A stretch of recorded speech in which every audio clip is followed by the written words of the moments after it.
Saint-Sorlin-d'Arves s'éveille avec le lancement du 16e championnat de France de trekking de sapeurs-pompiers, une course d'orientation et d'endurance à travers l'école des stations.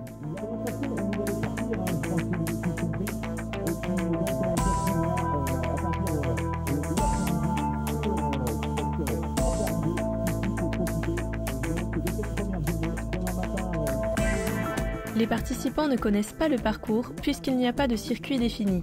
Il faut trouver le meilleur chemin afin de passer par des étapes référencées.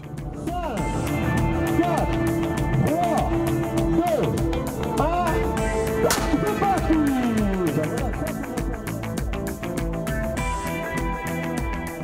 La compétition, réservée aux sapeurs-pompiers, s'étale sur 2 jours et rassemble plus de 150 équipes de 4 personnes, soit plus de 600 coureurs.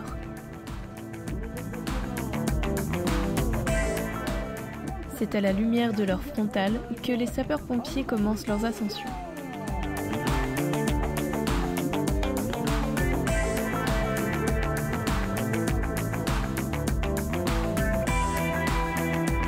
Aujourd'hui se déroule donc sur Saint-Sorlin-d'Arves le 16e championnat de France de trekking sapeurs-pompiers. Le trekking, c'est une base de trail avec de l'orientation. C'est une compétition par équipe de 4 concurrents. Donc aujourd'hui, on se retrouve avec 157 équipes et 602 participants. Et aujourd'hui, donc, on a sur l'ensemble des 2 jours environ 90 bénévoles qui sont issus donc, du personnel administratif et des sapeurs-pompiers du SDIS 73. Et on a également de l'aide de certains sapeurs-pompiers de départements limitrophes. Arvitrek 2018 se situe en Maurienne parce que je suis mauriennais d'origine et ça me tenait à cœur de faire découvrir donc, ces merveilleux paysages avec ce secteur de haute montagne.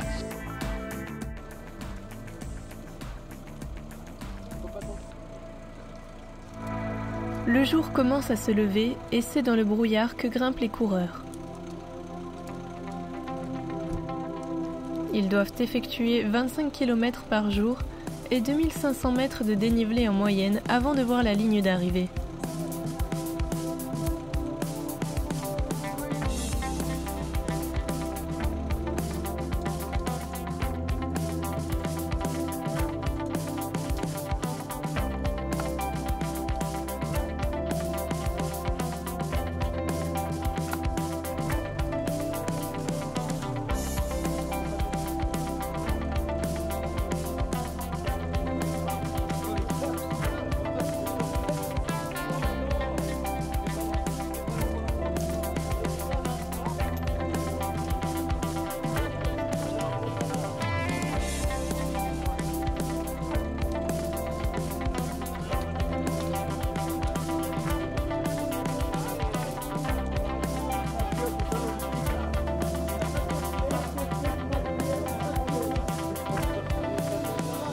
La première étape référencée est sur le col du Glandon, où ravitaillement est proposé. Boissons froides ou chaudes, en cas salé ou bien sucré. Le ravitaillement permet aux coureurs de prendre une pause avant de s'enfoncer dans le brouillard.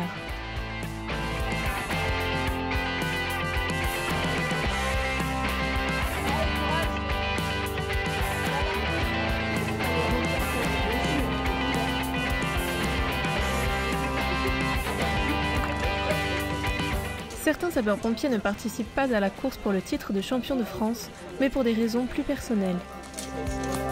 Je viens soutenir 3 équipes du département de l'Allier qui courent pour une petite fille qui est malade.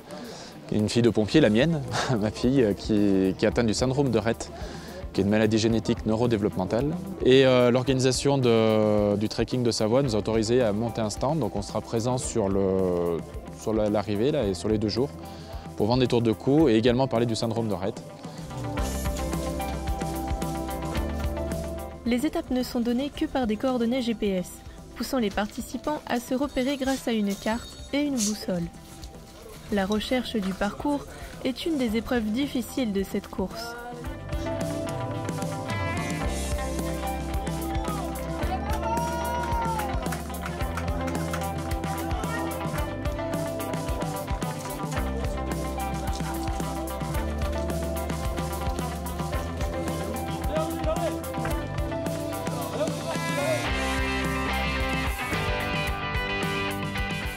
dû au mauvais temps, une des étapes aura été supprimée en cours de route, changeant la trajectoire des premiers participants. Une orientation à l'aveugle qui nécessite l'aide de locaux connaissant bien les alentours.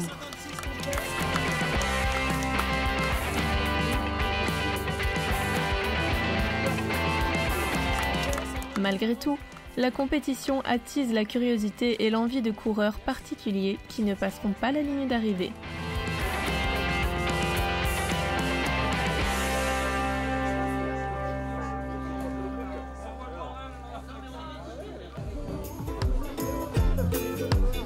C'est après plus de 4 heures de course que les premiers participants atteignent la ligne d'arrivée à Saint-Sorlin-d'Arves. Les équipes s'enchaînent, mais seul le temps final compte. Il est déterminé par l'arrivée du dernier membre de l'équipe, poussant les participants à l'entraide et à la coopération. 11. Ils sont arrivés il y a quelques secondes. Donc la place de 2, ça gît loin aussi. Ça a été un peu dur physiquement pour 3 de l'équipe. Après, on a un peu pêché sur l'orientation. On a perdu une bonne trentaine de minutes. Et après, à la fin, on a un peu rattrapé, mais c'était un peu juste pour terminer dans le top 10. Ouais, c'est fatigant, ouais. Enfin, pour certains, peut-être pas, je sais pas, mais pour moi, ça l'a été en tout cas. Ils ont été obligés de couper un tronçon, où notamment il y avait la Via Ferrata.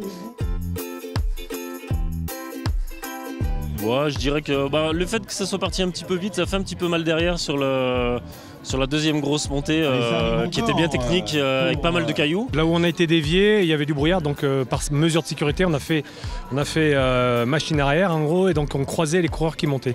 Donc assez difficile sur des petits singles, mais bon.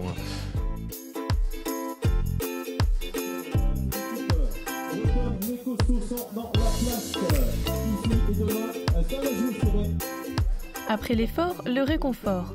Une collation sucrée avec des boissons était proposée à l'arrivée.